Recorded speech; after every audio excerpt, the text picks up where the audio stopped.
Bien-aimés, je voudrais vous bénir et vous dire que nous allons aborder un premier thème aujourd'hui, c'est le royaume des cieux. Qu'est-ce que c'est que le royaume des cieux? Jésus-Christ disait dans l'évangile que le royaume des cieux est comme un enfant. Le royaume des cieux est comme un trésor qu'on trouve dans un champ et on vend tout ce qu'on a pour acheter ce champ-là parce que le trésor qu'on a découvert s'y trouve. Le royaume des cieux ne vient pas à vous avec, disons, à attirer les regards. Le royaume des cieux, Jésus disait à ses disciples, partout où vous passez dans les villes, annoncez-leur que le royaume des cieux est là. Donc, nous comprenons aisément que le royaume des cieux, il s'agit de l'église de Dieu en qui le Seigneur habite. Voilà. Donc, c'est ceux qui sont, n'est-ce pas, les brebis du Seigneur qui sont le royaume des cieux. Ceux qui ont reçu l'Esprit de Dieu, qui sont les véritables, n'est-ce pas, fils de Dieu et filles de Dieu, c'est eux qui sont le royaume des cieux. Donc, nous allons aujourd'hui aborder cet aspect du royaume des cieux en vous annonçant, n'est-ce pas, le royaume des cieux aujourd'hui, en tant qu'ouvrier de la 11e heure. Ce que nous voulons vous dire, le royaume des cieux, ce n'est pas qu'en parole seulement. Non. C'est aussi en puissance. Dans le livre de 1 Corinthiens, à partir du verset 4, 1 Corinthiens 4, verset 20, on dit que le royaume des cieux n'est pas qu'en parole, mais c'est aussi en puissance. Et cette pensée du royaume des cieux est précisée dans le livre de 1 Thessaloniciens 5, à partir du verset 5. 1 Thessaloniciens, 1, à partir du verset 5. La Bible déclare que la prédication de Paul n'a pas été seulement qu'en parole, mais elle a été aussi par une démonstration d'esprit et de puissance. Voilà pourquoi nous croyons que si quelqu'un est justifié par le Seigneur, il doit être aussi glorifié, comme le dit le livre de Romains 8, à partir du verset 28 à 29. Voyez, ici, nous annonçons l'évangile, mais nous annonçons aussi les témoins afin que ce que nous disons, nous ne puissions pas être repris par qui que ce soit, sachant que celui qui témoigne pour nous aujourd'hui, ce sont les paroles de Dieu. C'est Dieu lui-même qui annonce ses paroles au travers de ses prophètes, au travers de ses apôtres et au travers de ses serviteurs aujourd'hui. Donc, la parole de Dieu, elle n'est pas qu'en parole seulement. Il faut aussi que la parole que le oint de Dieu annonce arrive. La parole de Dieu qu'il ordonne existe. On n'a pas besoin pour ça d'aller voir des marabouts. On n'a pas besoin pour ça d'aller voir, n'est-ce pas, des magiciens. On n'a pas besoin d'être mystique pour ça. Parce que c'est l'Esprit de Dieu, le Saint-Esprit qui est avec nous. C'est lui qui nous glorifie dans tout ce que nous annonçons. Puisque nous travaillons avec Dieu et que le Seigneur est dans la maison. Et dans la maison de Dieu, c'est qui? Comme dit le livre Hébreux 3, 5, la maison de Dieu, c'est nous, dans lequel le Christ habite. Donc, le Seigneur nous justifie dans tout ce que nous disons, il nous glorifie dans tout ce que nous disons. Et nous savons que il est fidèle, puisque nous invoquons, n'est-ce pas, sa parole, n'est-ce pas? Le Seigneur ne se dédie pas, car lui-même, il est fidèle en tout ce qu'il a dit. Même si le ciel et la terre doivent disparaître, le Seigneur annonce que sa parole, il veille là-dessus pour l'accomplir. Donc, si nous annonçons une parole dans laquelle ou à laquelle est attachée une promesse, il est clair que le Seigneur va exaucer. Si un oint de Dieu qui est appelé par Dieu et non pas qui s'est appelé lui-même comme Usa, la parole de ce serviteur-là va s'accomplir car c'est Dieu qui glorifie son oint. Amen. Car il dit que nous ne serons pas dans la confusion, nous n'aurons pas honte. De la même manière qu'il a glorifié le Christ sur la terre, c'est de cette même manière-là qu'il glorifiera les serviteurs de Jésus-Christ. Donc, notre capacité ne venant pas de nous, Pierre dit que nous devons nous humilier devant sa face afin que ce soit lui-même qui nous glorifie. Et donc, c'est ce que nous ferons. Tout ça pour dire quoi? Que si notre parole et notre prédication ne reposent pas sur l'erreur, nous devons, par la puissance de l'Esprit Saint et par la démonstration, n'est-ce pas, de la foi, nous devons manifester les œuvres, n'est-ce pas, que Dieu a préparées d'avance afin que nous les pratiquions. Si aujourd'hui on dit que le Christ est le Messie, le Christ est le Saint de Dieu, hein, celui qu'on attendait, celui que tous les prophètes qui ont été retenus dans la mort ou dans le sein d'Abraham attendaient, c'est parce qu'il n'y avait que lui seul qui pouvait vaincre la mort. Il n'y a que lui seul qui pouvait sortir et libérer les captifs de la mort.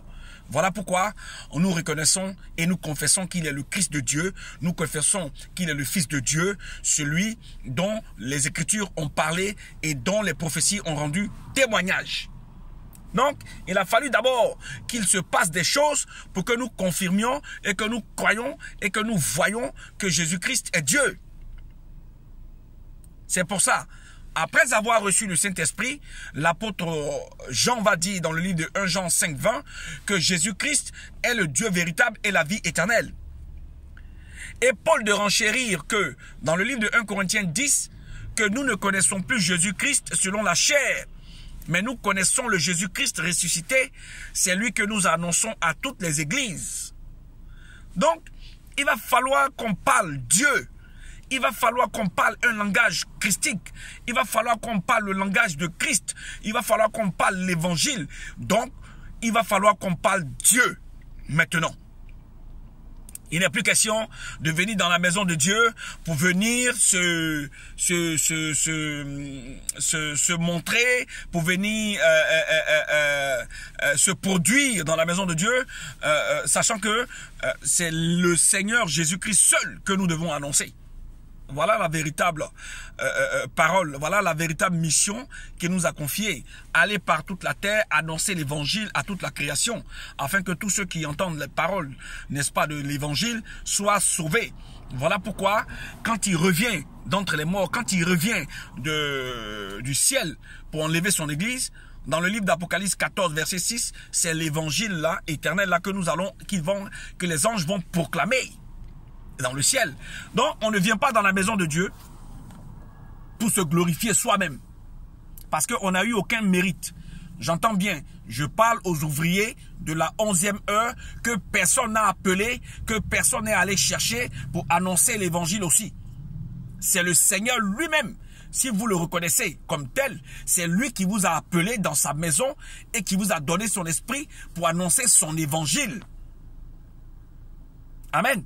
Donc si dans la Bible, dans la parole de Dieu, dans les Écritures saintes, il est dit que si notre évangile est encore voilé, c'est parce que vous avez hérité Dieu. Vous avez hérité l'Esprit de Dieu. C'est pour ça que vous pouvez vous permettre de dire que, voilà, c'est votre évangile. Mais, c'est le Seigneur qui vous l'a donné.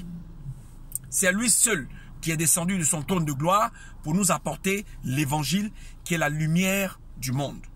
L'évangile qui éclaire les ténèbres. L'évangile qui sort, qui libère les captifs de la mort. L'évangile qui nous donne la vie éternelle.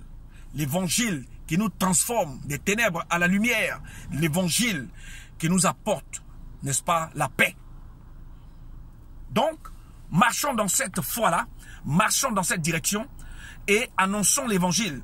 Demandons à Dieu l'Esprit sans mesure afin que nous puissions, qu'il nous soit donné, n'est-ce pas, lorsque nous ouvrons la bouche, d'annoncer les mystères de l'évangile pour parler comme Paul, car nous imitons les apôtres de Dieu. Nous imitons les premiers ouvriers de la 11e heure, qui sont les apôtres, les saints apôtres qui ont reçu l'évangile comme prime pour pouvoir annoncer à toute la terre, à toute la création. Maintenant que nous sommes appelés dans la maison de Dieu, faisons l'œuvre de Dieu. Marchons à la lumière de Dieu. Marchons dans les pas de Christ.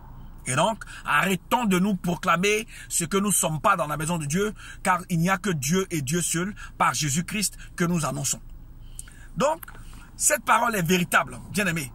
En tant que dispensateur des mystères de Dieu, Pierre dit dans le livre de 2 Pierre 1, que nous devons, le dispensateur, n'est-ce pas, c'est celui-là même qui annonce la parole de Dieu, car nous devons être trouvés fidèles en toute, n'est-ce pas, œuvre. Il ne s'agit pas d'annoncer des fables habilement conçues, des généalogies et tout cela. Il s'agit d'annoncer la parole de Dieu, l'évangile, n'est-ce pas? Car l'évangile est une puissance de Dieu selon le livre de Romains 1,16. Amen. Donc, cette parole qui est vraie, cette parole qui libère, cette parole, n'est-ce pas, qui nous rafraîchit, cette parole qui nous régénère, l'intelligence et la sagesse. Cette parole qui nous donne, n'est-ce pas, qui nous ouvre l'esprit, qui nous ouvre l'entendement. Ce collier-là, nous devons conduire les brebis vers de verts pâturages, car nous ne sommes plus aveugles. Pour venir être encore dans la maison de Dieu, venir nous proclamer encore nous-mêmes comme l'antéchrist qui arrive et qui va se proclamer Dieu dans la maison de Dieu. C'est ça qui est la désobéissance. C'est comme le serviteur inique qui se trouve dans l'évangile. On lui a donné le pouvoir d'aller appeler, d'aller moissonner, n'est-ce pas, ce que le Seigneur a sémé, mais il se trouve comme étant quelqu'un de plus dur envers les brebis, que celui même qu'il a appelé dans sa maison pour être son serviteur. Donc, ne soyez pas cyniques. Donnez la gloire à Dieu parce que l'évangile lui appartient. Donnez la gloire à Dieu car l'évangile appartient à Dieu et c'est lui qui vous a appelé en tant que son serviteur. Soyez dans la maison de Dieu humble et humiliez-vous devant sa face afin qu'il vous apporte, n'est-ce pas, la gloire que vous méritez. Puisque notre capacité ne venant pas de nous-mêmes, mais notre capacité, elle vient de Dieu. Vous n'annoncez pas la sagesse des hommes, mais vous annoncez la sagesse de Dieu, n'est-ce pas, qui est pure, conciliante et qui est dépouillée de toute hypocrisie. Vous annoncez la lumière aux hommes. Vous prenez la trompette et vous annoncez Dieu, afin que les gens qui sont captifs de la mort puissent être délivrés, puissent être liés, puissent être déliés, afin d'aller libres, n'est-ce pas, et, n'est-ce pas, adorer Dieu qui les a libérés et qui leur a donné cette grâce d'être dans sa maison. Amen. Donc aujourd'hui, comme de bons dispensateurs, n'est-ce pas, de diverses grâces de Dieu, nous devons nous mettre au service les uns des autres. Nous devons nous mettre au service les uns des autres. Car le plus grand parmi nous, c'est celui qui sera le plus petit et qui sera au service des autres. Donc, dans la maison de Dieu, la grandeur des ouvriers de la 11e heure n'a pas droit d'être citée. Voilà pourquoi je m'adresse qu'aux ouvriers de la 11e heure qui n'ont pas mérité cette grâce-là et qui ont été, n'est-ce pas, appelés par le grand Dieu lui-même qui leur a donné cette grâce d'annoncer l'évangile. Je crois que c'est très important, n'est-ce pas, parce que cette capacité-là qui vient de Dieu nous a été donnée par son esprit afin que nous soyons fidèles dans la maison de Dieu et que nous soyons trouvés, n'est-ce pas, accomplissant, n'est-ce pas, ce pourquoi nous avons été appelés. Donc nous voulons, pour terminer, qu'il nous soit permis, quand nous ouvrons la bouche, d'annoncer les mystères de l'évangile, les mystères de Dieu. Et nous demandons que tout le monde, que chacun prie les uns pour les autres, afin que Dieu ouvre, n'est-ce pas, l'esprit, et il ouvre l'entendement de chacun d'entre nous, que nous puissions grandir ensemble, car le royaume des cieux est annoncé. Le royaume des cieux nous est donné, et le royaume des cieux est ce que le Seigneur a promis à tous ceux qui lui seront, n'est-ce pas, à tous ceux qu'il connaît d'avance, et ceux-là, il va les justifier en leur donnant son esprit. Nous devons simplement moissonner, comme il le dit dans le livre de Jean 4, versets 38 à 40, qu'il a sémé et nous devons moissonner. Mais celui qui sème et celui qui moissonne reçoivent le même salaire. C'est pour ça que la moisson est grande, mais les ouvriers maintenant doivent rentrer, doivent venir, que chacun prenne sa part, afin que nous puissions grandir dans la maison de Dieu et que nous puissions, à l'avènement de Christ, être trouvés dignes d'être appelés fils de Dieu, car le monde attendait la révélation des fils et des filles de Dieu, ceux-là dont le diable n'a aucune emprise, sur lequel le diable n'a aucune emprise, et à qui Dieu a donné le pouvoir après l'avoir soumis, n'est-ce pas? Donc ceux-là, rien ne peut les empêcher, rien ne peut les arrêter, car le Seigneur nous a donné le pouvoir, tout pouvoir nous a été donné par le Christ, et ce que nous bénissons sur la terre est béni dans le ciel. Ce que nous lions sur la terre est lié dans le ciel. Nous devons seulement, n'est-ce pas, être trouvés fidèles et nous devons être humbles dans la maison de Dieu afin que le Seigneur nous glorifie. Je vous bénis dans le nom puissant de Jésus-Christ. Amen.